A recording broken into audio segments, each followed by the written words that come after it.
La sangre venosa va a tener unas características en su matriz extracelular diferentes a la sangre arterial y ambas van a compartir los mismos elementos formes.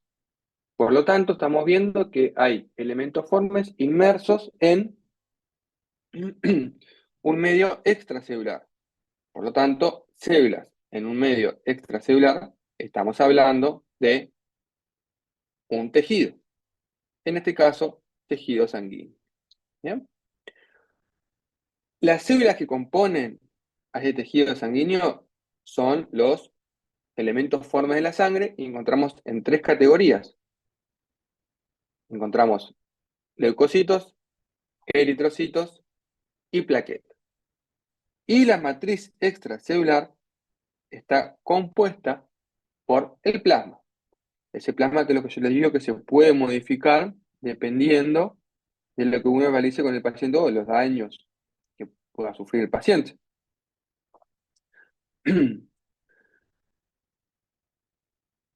Ese plasma va a estar compuesto también por varios elementos como iones, metabolitos, pueden ser hormonas, aminoácidos, glucosas, o sea, elementos que dan energía al cuerpo, digamos, y proteínas, como por ejemplo el colesterol, el VLL, LDL, HDL, elementos del perfil lipídico, por así decirlo, si bien el colesterol es un lípido.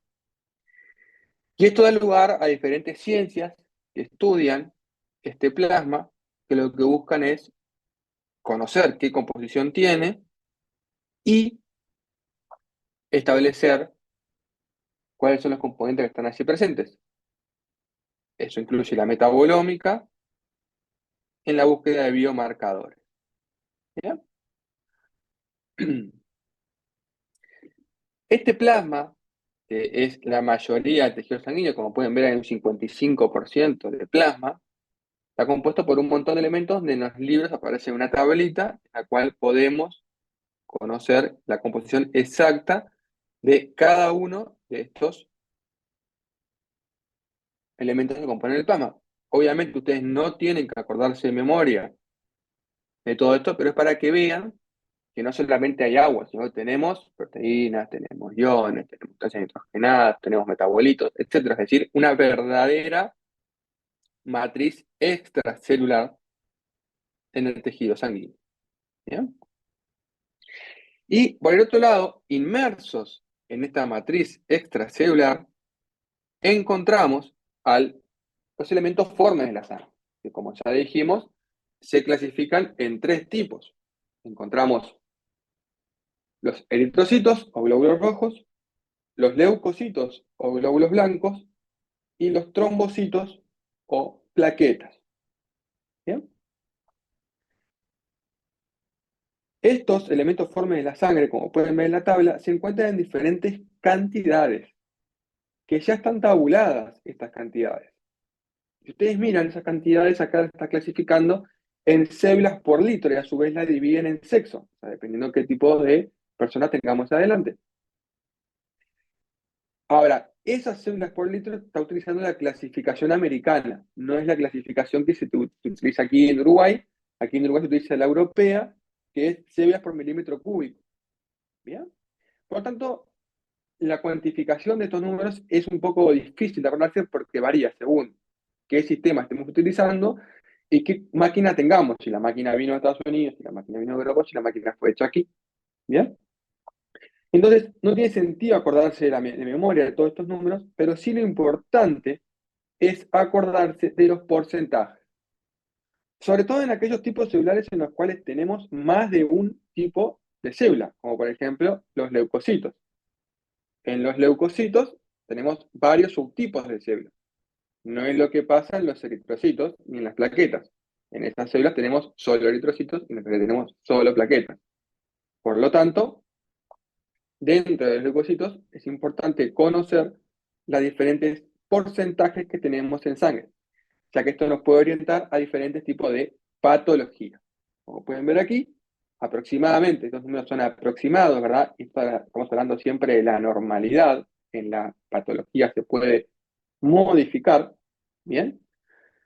Encontramos que más o menos hay un 20% de linfocitos, 25% en promedio, más o menos hay un 10% de monocitos. Los neutrófilos varían entre 48, entre 45 y 80, más o menos un 70% es lo normal. Eosinófilos entre 1 y el 5%, y basófilos menor al 1%. Estos son los porcentajes que aproximadamente se deben de acordar de las células que componen al tejido sanguíneo.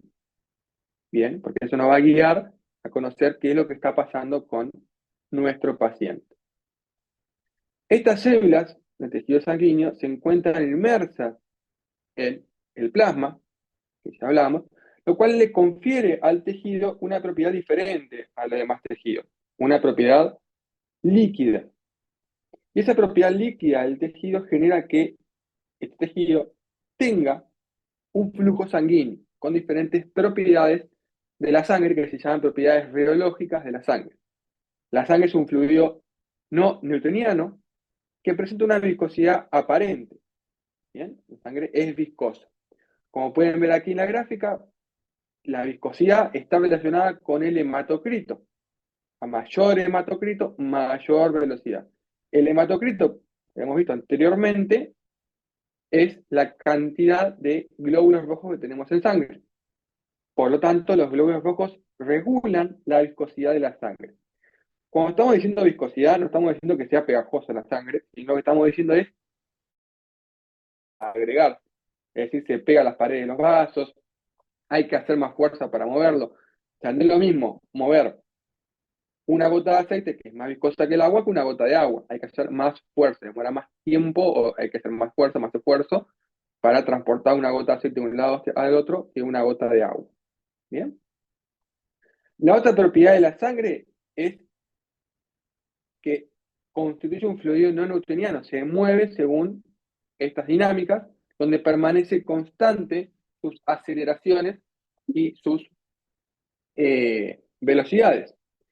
Y esta viscosidad no solamente está relacionada con el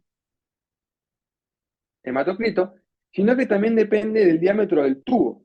A mayor diámetro del tubo, mayor viscosidad. ¿Cómo podemos modificar el diámetro del tubo? Ustedes saben que tenemos arterias grandes, arterias chicas, venas grandes y venas chicas. Por lo tanto, modificando este ancho del tubo, por así decirlo, vamos a modificar las diferentes viscosidades de la sangre. Y esta viscosidad básicamente se le dan los elementos formes, pero en gran parte también el plasma, que es quien compone al tejido sanguíneo. Parte de lo que compone al tejido sanguíneo. ¿Bien?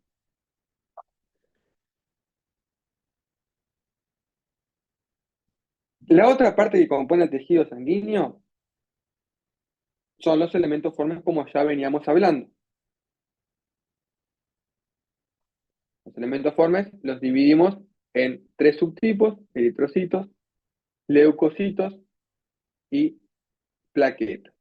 Y la idea ahora es ver un poquito cuáles son las características de estos elementos formes que encontramos en la sangre. Y vamos a comenzar por los eritrocitos. Como pueden ver aquí en esta imagen, se observan células circulares, redondeadas, que presentan una periferia intensamente roja y un centro pálido. Esta tinción está coloreada con hematocritina y eosina y claramente no se observan sectores basófilos, por lo que estas células en principio parecería que no contienen. Como ya dijimos, estas células redondeadas que aparecen aquí, sin núcleo, corresponden a los eritrocitos, y estos eritrocitos determinan el hematocrito, que es el hematocrito que determinaba parte de la viscosidad del tejido sanguíneo. Este hematocrito que también varía según los sexos y que le da las propiedades biológicas a la sangre. ¿Bien? Cada eritrocito aproximadamente en el cuerpo, en sangre, en el cuerpo en realidad, dura unos 120 días.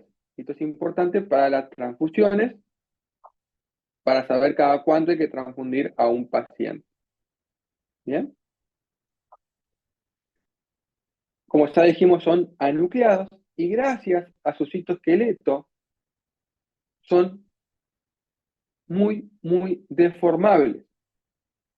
Se pueden deformar fácilmente justamente para circular en sangres, perdón, en vasos sanguíneos más pequeños que ellos mismos o más grandes.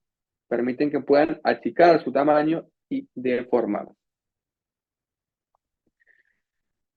Estos eritrocitos contienen un montón de proteínas, tanto en su membrana como en su interior. Pero la principal proteína que contienen estos eritrocitos, que les confiere una gran propiedad, es la hemoglobina. La hemoglobina es casi la principal proteína que tienen estos eritrocitos en su citoplasma. Y dentro de las proteínas, que hay muchos tipos de hemoglobinas, una hemoglobina muy importante es la hemoglobina glicosidada. Esta hemoglobina glicosidada es muy útil porque se une fuertemente a la glucosa, lo cual nos permite conocer qué tanto estuvo expuesto a nuestro paciente a la glucosa. Por lo tanto, si nuestra hemoglobina glicosidada está alta, quiere decir que nuestro paciente estuvo expuesto mucho tiempo a la glucosa. Y hoy por hoy, esta hemoglobina glicosilada se utiliza para cuantificar y clasificar y diagnosticar a los pacientes diabéticos. A su vez, dentro de las otras proteínas que tienen los eritrocitos, encontramos a las proteínas del grupo sanguíneo, las proteínas ABO y FH, que son receptores de membrana, que están en la membrana plasmática de estas células, que le confieren determinada antigenicidad y conforman los grupos sanguíneos. Aquí en esta imagen podemos ver una representación de los eritrocitos. Fíjense cómo se resalta la hemoglobina del interior. Y fíjense más o menos el tamaño de estos eritrocitos. Aproximadamente miden unas 7 micras de diámetro, 7-8 micras de diámetro, y el ancho va a variar según el centro o la periferia, ya que no contienen núcleo, como ya habíamos dicho anteriormente. Si miramos estos eritrocitos en la microscopía electrónica de transmisión, vamos a encontrar una célula carente de núcleo con su forma característica de disco bicóncavo, y fíjense que está adentro de un vaso que pertenece al tejido muscular, porque acá tenemos sarcómeros. ¿Ya? Fíjense el citoplasma del eritrocito bien electrón denso, sin núcleo ni otros organelos presentes en el citoplasma. A veces decimos la palabra de disco bicóncavo, porque tiene una forma de disco, y bicóncavo porque tiene dos concavidades, que acá se puede inferir, pero en realidad para poder ver exactamente eso, debemos de visualizar la forma de estos eritrocitos con microscopía electrónica de barrido. Y aquí lo podemos ver como claramente, viendo la estructura en 3D de estas células, tenemos un disco bicóncavo presente en la morfología de esta célula. ¿Por qué es importante esta morfología? Porque le permite a los eritrocitos agruparse en determinada forma cuando el líquido está circulando. Por ejemplo, sabemos cuando circula por un vaso pequeño, por un vaso grande, qué es lo que va sucediendo, y le permite agruparse de esta forma. Fíjense, aquí tenemos como una pila de monedas de eritrocitos, y fíjense como acá tenemos eritrocitos, esto es un líquido que se está moviendo, ¿bien? Y se agrupan como si fuera una moneda encima de la otra. Esto le permite a los eritrocitos ocupar gran cantidad de células en poco espacio, y a su vez le permite también no alterar la velocidad de flujo. O sea que si estuvieran todas las células desordenadas, la velocidad de flujo se alteraría. ¿Bien? Por eso es importante la forma de disco bicóncavo, ya que le permite a la célula agruparse de esta manera. Aquí tenemos más imágenes y fíjense cómo el disco bicóncavo se puede formar. Fíjense acá cómo las bases se ensancha, la periferia se ensancha más que el centro. ¿Bien? Y esto permite que circulen por vasos más pequeños que ellos mismos. Como decían, que los eritrocitos miden unas 8 micras, hay vasos más pequeños que 8 micras y los eritrocitos tienen que poder circular a través de esos vasos y eso lo logran deformando su citoplasma, ¿bien? Para poder pasar a través de esos vasos. La principal proteína que utilizan los eritrocitos para deformarse es ahí se me fue el nombre, integrina, Espectrina, ¿no es? espectrina, es la espectrina. La espectrina es la principal proteína que tienen los eritrocitos dentro de su membrana, en la parte cortical, debajo de la actina, que permiten su deformación. ¿Bien? Estas células, al deformarse, no solamente se pueden achicar o agrandar, sino que además pueden plegar, o sea, pueden como si fuera, o sea, imagínense que llevan esta base para acá y como que se pliegan, se enroscan, digamos, no sé cómo decirlo, es como que se doblan sobre sí mismas, achicando también su volumen para pasar por lugares más estrechos y más pequeños que ellos mismos. ¿Bien? De esta forma, finalizamos de analizar los eritrocitos y vamos a analizar otro elemento forme, que son las plaquetas. ¿Bien? Acá en esta imagen podemos ver bastantes eritrocitos y también vemos otros elementos pequeños, basófilos, que son las plaquetas. Estas plaquetas, como pueden ver, son mucho más pequeñas que un eritrocito. Fíjense que si un eritrocito mide 8 micras, esta plaqueta tal vez mide 2, 3 micras. Bien. Sabiendo el tamaño de los eritrocitos, se puede saber más o menos el tamaño de las demás estructuras o elementos que los rodean. Bien. Y estas plaquetas, al microscopio óptico, no nos dan mucha información. No nos permiten clasificar y darle mucho elemento porque nos da poca información de lo que tiene la plaqueta. Para poder observar adecuadamente las plaquetas y ver toda su composición estructural, tenemos que ir a la microscopía electrónica de transmisión y cuando visualizamos la microscopía electrónica de transmisión, con la ayuda, por ejemplo, de este esquema, podemos ver que las plaquetas contienen diferentes zonas. Tenemos una zona periférica, una zona estructural, una zona de gránulos y una zona membranosa.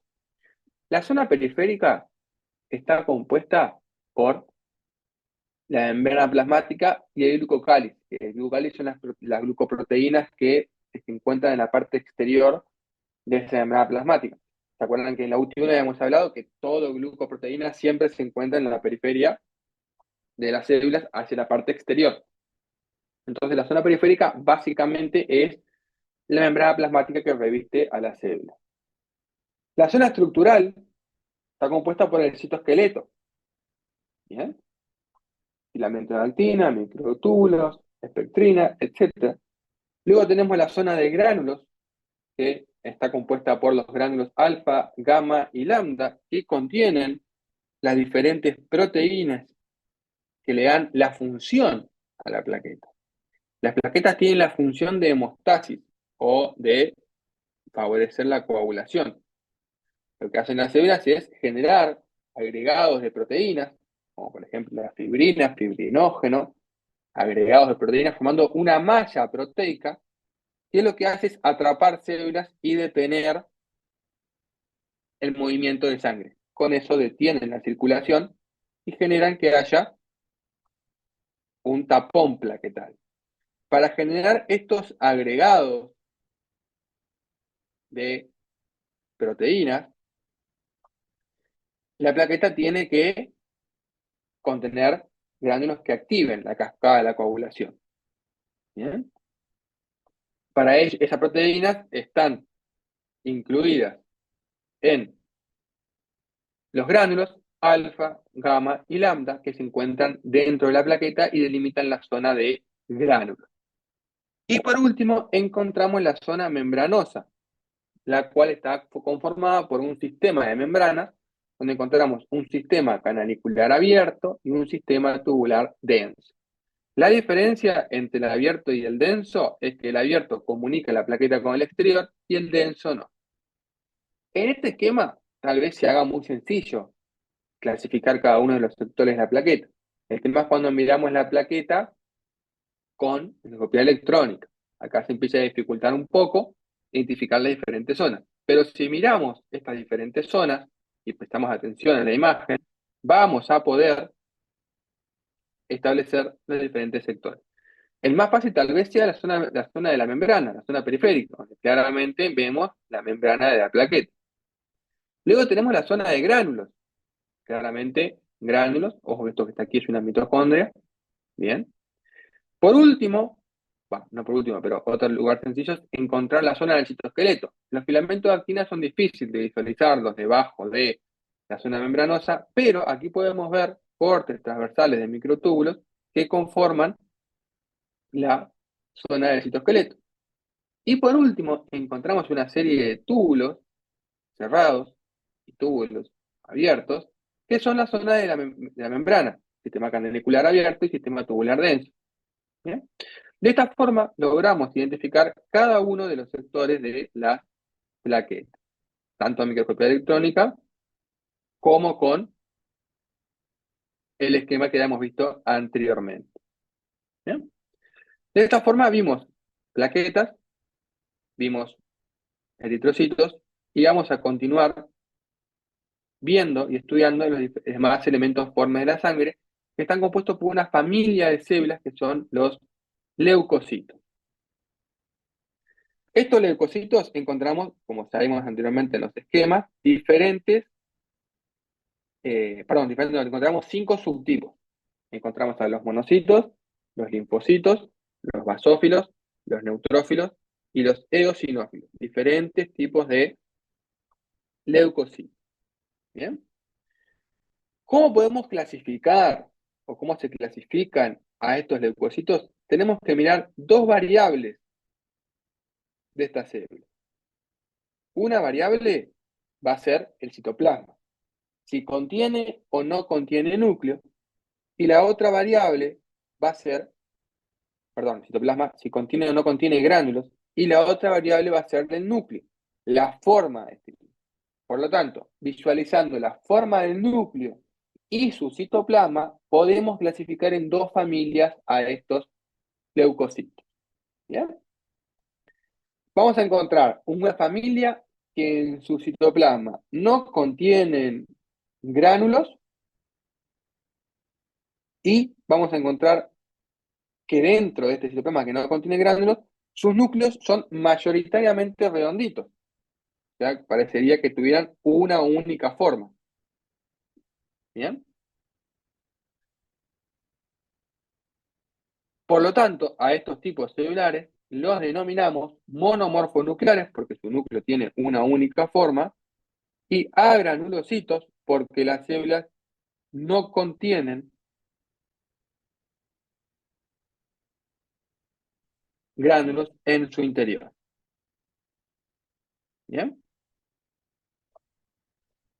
Luego encontramos otra familia de células que, si vemos, contienen gránulos en su citoplasma, tienen gránulos en el citoplasma, y el núcleo no es redondito, sino que varía de forma. Aquí tenemos un núcleo con 2 lóbulos, acá tenemos un núcleo con 4 lóbulos, acá tenemos un núcleo, o sea, tiene muchas formas el núcleo.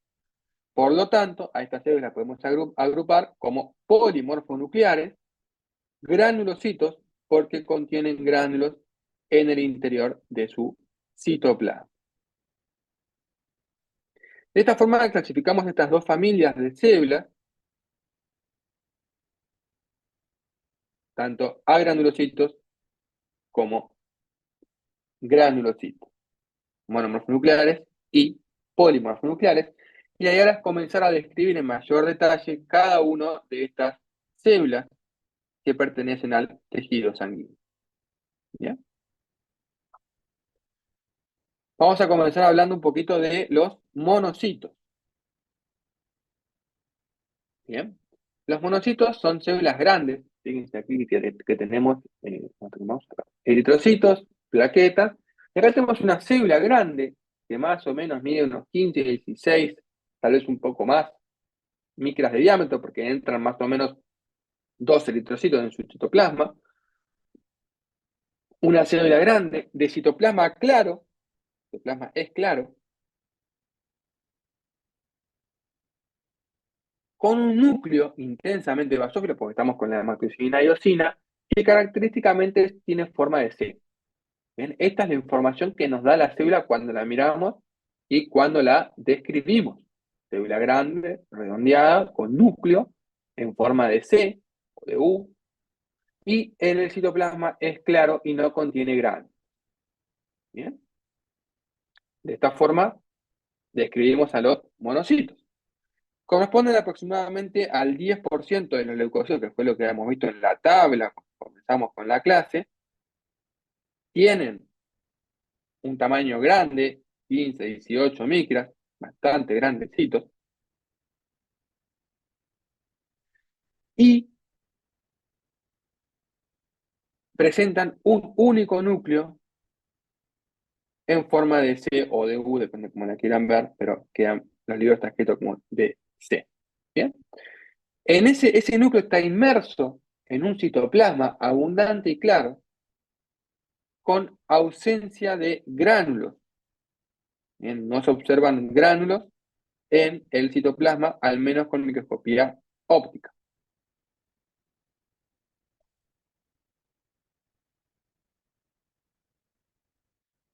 Sin embargo, con la microscopía electrónica se logró visualizar que estas células contienen pequeños gránulos azulófilos, como vamos a ver a continuación. Ahora, entonces, ¿por qué si contiene gránulos se clasifica como agranulocito y no como granulocito? Esto se debe a que las células, cuando fueron descritas, fueron hechas, o fueron hechas no, fueron descritas utilizando la microscopía óptica y no la electrónica. Entonces, con la óptica no se podían ver los gránulos y lo que se hizo fue mantenerse la nomenclatura tal cual estaba establecida, es decir, agranulocito. ¿Bien? Estas células son los precursores de los fagocitos, células que se encargan de fagocitar, que ya vieron cuando tuvieron tejido inmune,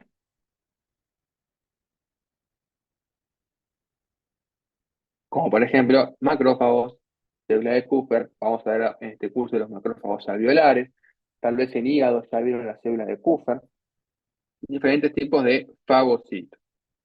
¿Bien? Imágenes de estos monocitos. Fíjense acá una gran cantidad de eritrocitos y encontramos una célula redondeada, con núcleo en forma de C, abundante citoplasma claro, que en la microscopía óptica podemos ver lo mismo, una célula con abundante citoplasma, un núcleo en forma de C heterocromático, sus organelos correspondientes, aparato de Golgi, mitocondrias, centriolos, lisosomas, y vemos que en el citoplasma tenemos pequeños gránulos electrondensos que son visibles con la microscopía electrónica, no así con la óptica. ¿Bien?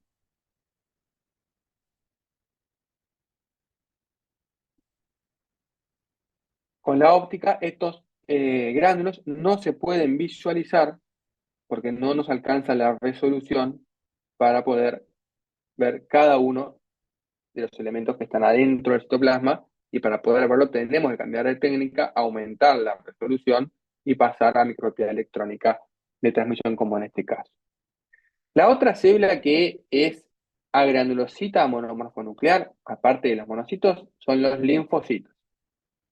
Miremos las características de estos linfocitos, son un poco diferentes a las del monocito.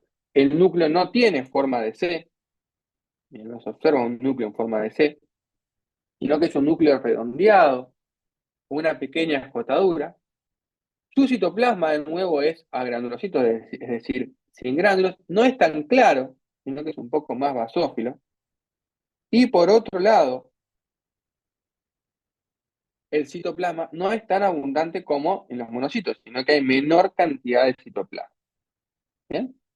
Estos monocitos, perdón, estos linfocitos, corresponden al 30% de los elementos formes de los leucocitos, más o menos, promedio, 30-20. ¿Bien?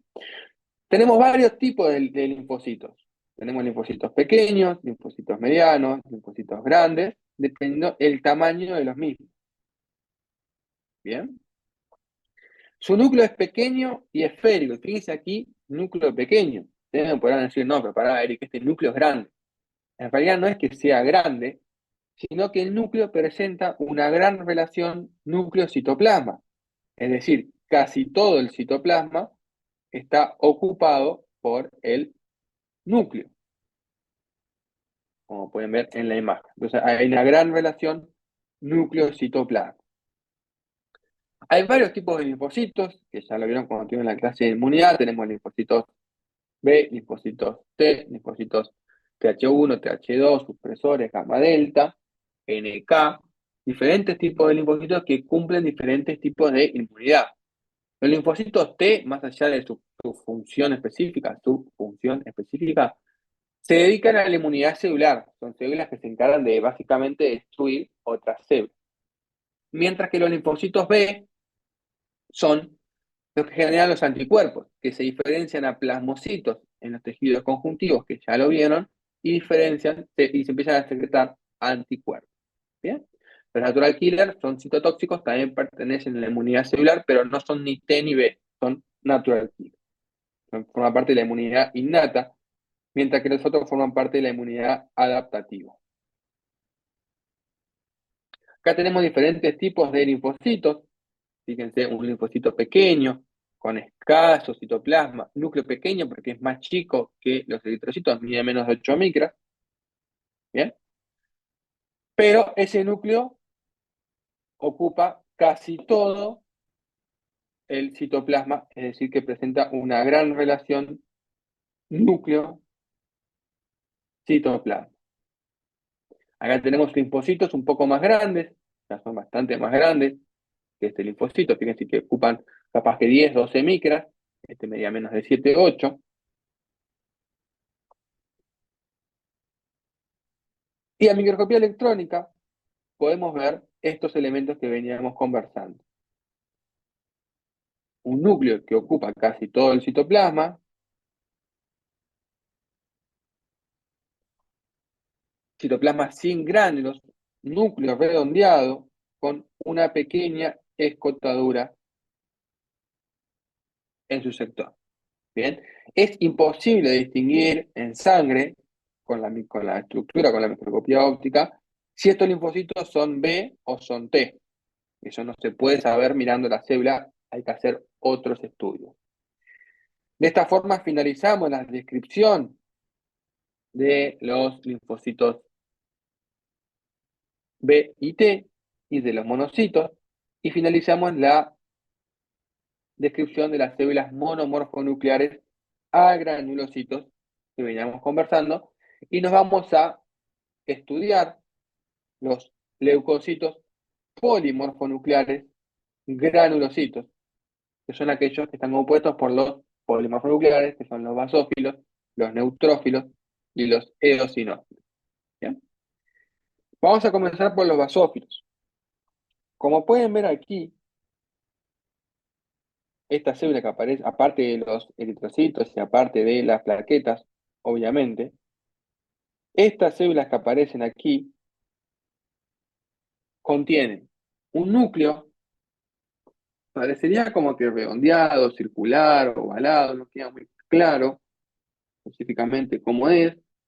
Y en su citoplasma vemos que no es tan abundante como en los monocitos, pero es más abundante que los linfocitos, y observamos pequeños gránulos. Fíjense cómo hay gránulos en el citoplasma de esta célula. ¿Bien? Y estos gránulos tienen una coloración basófila.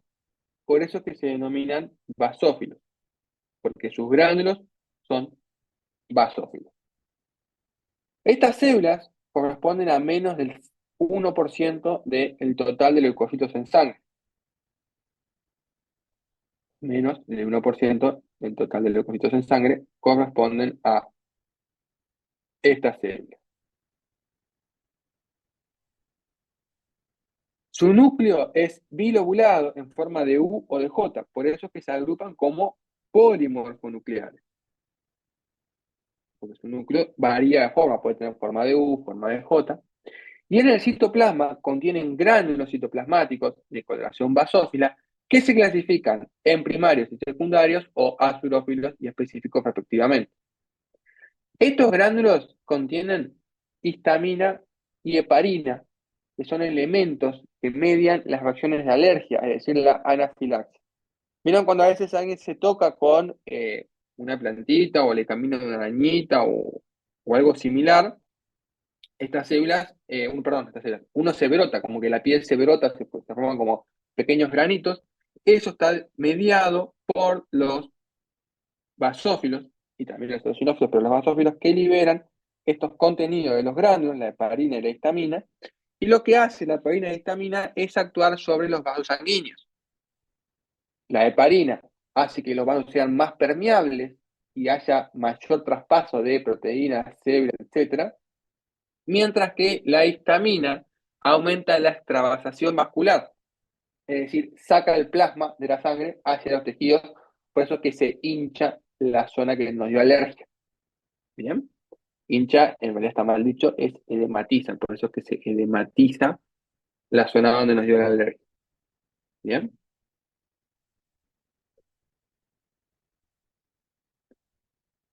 Esta liberación de estos componentes está mediado por la inmunoglobulina E. La inmunoglobulina E es un anticuerpo secretado por los plasmocitos que lo que hacen es secretar este anticuerpo, activar a los basófilos liberar todas estas glándulos con que también hay heparina que contienen sus gránulos para poder actuar y llevar a cabo la reacción de anafilaxia o alergia. Algunos elementos, algunas imágenes de los basófilos, como podemos ver aquí, células que son redondeadas, un montón de gránulos basófilos. Y fíjense lo que pasa aquí. Los gránulos son basófilos, al igual que lo es basófilo el núcleo, como todo núcleo que es basófilo siempre. ¿Bien? Por lo tanto, el hecho de que tengamos gránulos basófilos con núcleo basófilo genera que tengamos pocos contrastes. Entonces, los gránulos a veces tapan el núcleo y no nos permiten reconocerlo. ¿Bien? Eso es lo que pasa con los basófilos, que a veces los gránulos tapan el núcleo y no permiten que podamos verlo. Cuando eso no sucede, si vemos el núcleo, podemos observar que el núcleo contiene dos lóbulos, uno aquí y otro aquí, y este núcleo en particular tiene forma de J, si uno quiere, como si fuera la letra J. ¿Bien? Por eso es que se denominan polimorfonucleares, porque esos núcleos adquieren diferentes formas. Como podemos ver aquí en esta imagen de microscopía electrónica de transmisión, el núcleo de esta célula no tiene forma de J, sino que lo que tiene es forma de U. Por eso es que se denominan polimorfonucleares. Núcleo en forma de U, citoplasma, célula redondeada, y parecería que en el citoplasma tenemos gran cantidad de gránulos. Y fíjense estos gránulos cómo son. ¿Bien? Son gránulos grandes, redondeados, electrondensos, es decir, oscuros y heterogéneos. ¿Bien? Fíjense que tenemos gránulos, son todos redondeados, ¿verdad? Tenemos gránulos más oscuros que otros. Este es más electrondenso y este es más electronlúcido, en comparación, ¿verdad? Luego tenemos gránulos de contenido homogéneo, es decir, todo el contenido igual, y gránulos de contenido heterogéneo.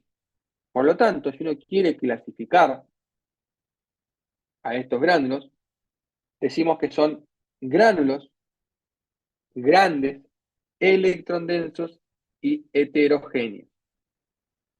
De esta forma, clasificamos a estos gránulos.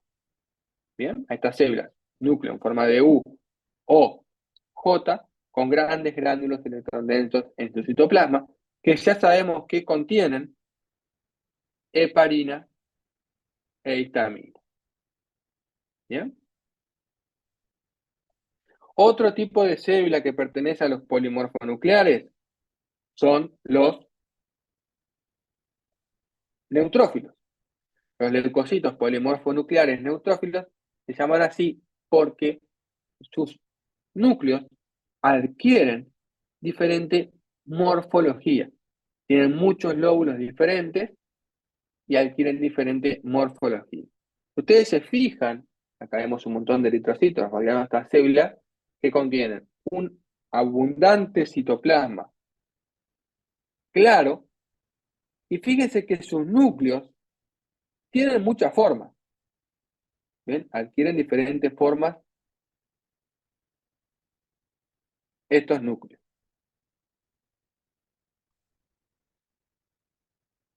Fíjense, acá tenemos 1, 2, 3 lóbulos. Acá tenemos 1, 2, 3, 4 lóbulos. Acá tenemos 1, 2, 3, 4 lóbulos. 1, 2, 1, 2, 3, 4. Siempre tenemos entre 3 a 5 lóbulos.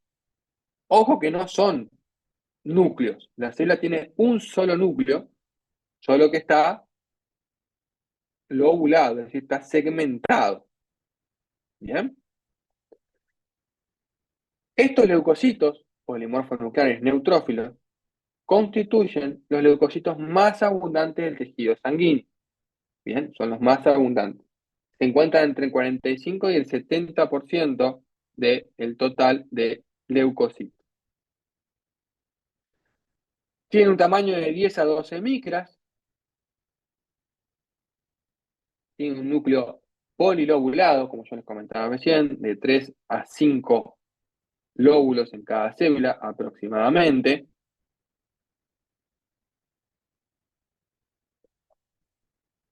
Y en su citoplasma contienen abundantes gránulos.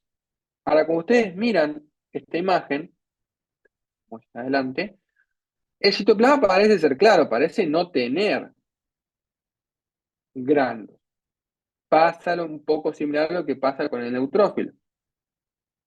Estos gránulos no se pueden diferenciar en microscopía electrónica y para poder verlos tenemos que utilizar la microscopía electrónica. Tenemos tres tipos de gránulos: gránulos azurófilos, gránulos específicos y gránulos terciarios, primarios, secundarios o terciarios. ¿Bien? Estos gránulos primarios contienen mieloperoxidasas que lo que hacen es degradar la matriz de los tejidos conjuntivos para que puedan ingresar y salir de los vasos estas células. Contienen lisosimas, colagenasas, fosfolipasas para degradar justamente el tejido conjuntivo, para poder salir de los vasos y actuar en los tejidos en los cuales se van a dirigir. Y tienen una función antibacteriana, es decir, eliminan y ayudan a que contribuyen con la eliminación de las bacterias. También tiene una función fagocitaria, al igual que los fagocitos, que eran derivados de los monocitos. Estos neutrófilos tienen la capacidad de fagocitar, por ejemplo, bacterias. Si lo miramos al microscopio óptico, vamos a ver que estas células contienen entre 3 a 5 lóbulos en su único núcleo. ¿Bien? Un citoplasma abundante y claro, y fíjense que parecería ser que hay gránulos, pero nos queda la duda, acá hay un montón, parece haber bastantes, acá ya no hay menos, y nos queda la duda. El hecho de que haya gránulos y no los podamos ver, se debe a que estos gránulos se colorean de coloración neutra. Al ser neutros, uno no los puede ver con el microscopio óptico. Por eso que se llaman neutrófilos. ¿Bien? Ahora, cuando miramos estas células al microscopio electrónico, podemos observar algunas características que antes no podíamos distinguir, como por ejemplo, gránulos. Vemos que el citoplasma está compuesto por una gran cantidad de gránulos pequeños y electrondensos, diferentes a los gránulos grandes que veíamos en los basófilos. Fíjense cómo su núcleo tiene varios lóbulos. Bien, acá vemos uno, dos, acá vemos uno, faltan los demás porque estamos viendo un segmento de la célula cortada muy finito. Acá tenemos dos. Lo mismo si lo visualizamos con mayor detalle. Bien. Fíjense la gran cantidad de gránulos que contienen estos neutrófilos, que son gránulos pequeños y electron densos, diferentes, muy diferentes a los gránulos de los basófilos. ¿Bien? De esta forma finalizamos de ver a los leucocitos polimorfonucleares granulocitos neutrófilos y vamos a ver otros que son los eosinófilos. Aquí podemos ver una célula rodeada de eritrocitos, la cual contiene un núcleo que parecería tener dos lóbulos, es decir, que es bilobulado, ¿bien? Y en su citoplasma contiene gran cantidad de gránulos, en este caso, gránulos de coloración eosinófila, ¿bien? Que son rosaditos los gránulos. Por eso es que lleva este nombre, estas células de gránulos, de célula eosinófila, porque sus gránulos son eosinófilos, ¿bien? Estas células corresponden al menos del 5% del total de leucocitos. Menos del 5% del total de leucocitos son estas células. ¿Bien? Presentan un núcleo bilobulado y en su citoplasma contienen grandes gránulos eosinófilos que se pueden clasificar de nuevo en primarios y secundarios y contienen, en los específicos, contienen hidrolasas que son antiparasitarias y contienen las proteínas básicas mayor del eosinófilo y la proteína catiónica del eosinófilo. Su función es antiparasitaria. Se encargan de destruir los parásitos que se encuentran dentro de los tejidos conjuntivos. Es decir, que estas células aumentan cuando nuestro paciente se encuentra eh, infectado por parásitos. Para que estas células sean activadas, ¿bien? Tienen que ser activadas por una inmunoglobulina, que es la inmunoglobulina de tipo A, que está siendo secretada por los plasmocitos. Los plasmocitos liberan esta inmunoglobulina, activan a los eosinófilos van a los tejidos conjuntivos y se encargan de atacar a los parásitos. No solamente son antiparasitarios, son principalmente antiparasitarios, pero estas células también cumplen funciones en las reacciones anafilácticas o alérgicas.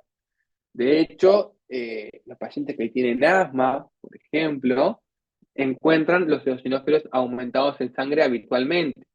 ¿Bien? Y no quiere decir que tengan parásitos. ¿Ah? Lo otro también, por ejemplo, los pacientes EPOC, la cuantificación de eosinófilos es muy importante para saber qué tipo de medicación se le hace a los pacientes EPOC. Si es que a estos pacientes se les pasa corticoides o no. Bien. Se utiliza la medida de eosinófilos para establecer eso.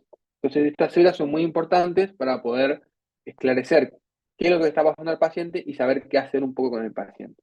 A microscopía óptica, estas células contienen dos lóbulos y abundantes gránulos eosinófilos en su interior. Y cuando miramos a estos gránulos o a estas células de microscopía electrónica de transmisión, vamos a observar la siguiente particularidad. Estas células contienen dos lóbulos, un solo núcleo, dos lóbulos. Fíjense acá que parecería estar separado. Y ustedes me podrían decir, pero pará, acá veo un núcleo y acá veo otro núcleo. ¿Bien? En realidad lo que está pasando es que estas unas células como un globito en 3D y lo estamos cortando. ¿Bien? Imagínense que estamos mirando una palta que sabemos que adentro hay una semilla. Ahora, si yo corto la palta muy superficialmente, no voy a ver la semilla. ¿Quiere decir que la palta no tiene semilla? No, la palta tiene semilla, solo que yo no la veo. Acá estamos viendo lo mismo. Tal vez la unión de estos dos lóbulos del núcleo está más hacia afuera de la pantalla o más hacia adentro de la pantalla en este caso. Bien, porque es una estructura en 3 dimensiones. ¿Ah? Recuerden que todas las células de la sangre, salvo los eritrocitos y las plaquetas, contienen un único núcleo, no tienen más de uno. Que sean polilobulados, lo que quiere decir es que contienen muchos lóbulos, pero no quiere decir que tengan muchos núcleos. ¿Bien?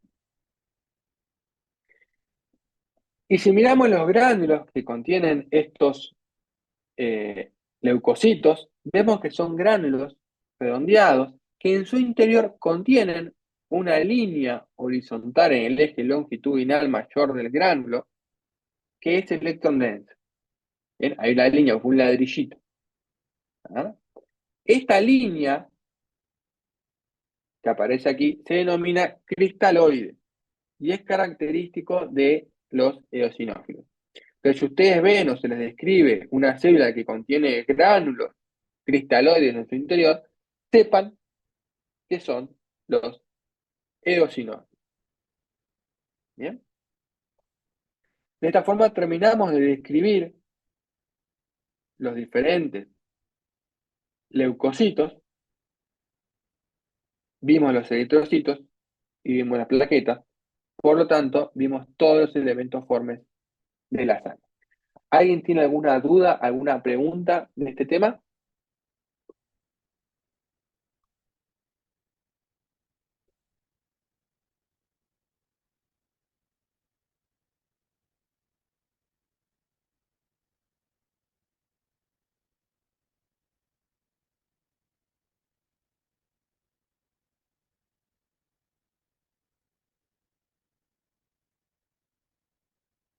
Bien. La clase que viene vamos a ver médula ósea, es decir, cómo se forman estas células. Bien.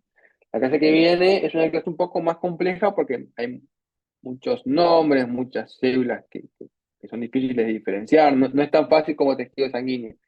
Les recomiendo pegarle una lectura cortita al capítulo del libro de médula ósea para tener una idea de lo que nos vamos a enfrentar la clase que viene.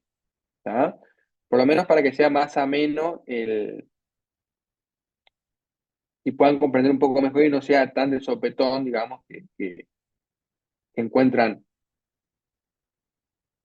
a esta clase que es un poco más complicada. ¿Tá? ¿Dudas, preguntas de la clase de hoy que tengan? ¿Alguna consulta, alguna duda?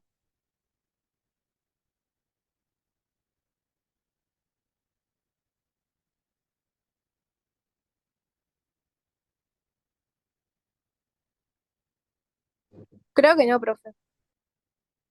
Bien. Si no hay dudas, si no hay preguntas, nos encontramos la clase que viene. Gracias. Chao. Que pasen muy Chao. bien. Nos vemos.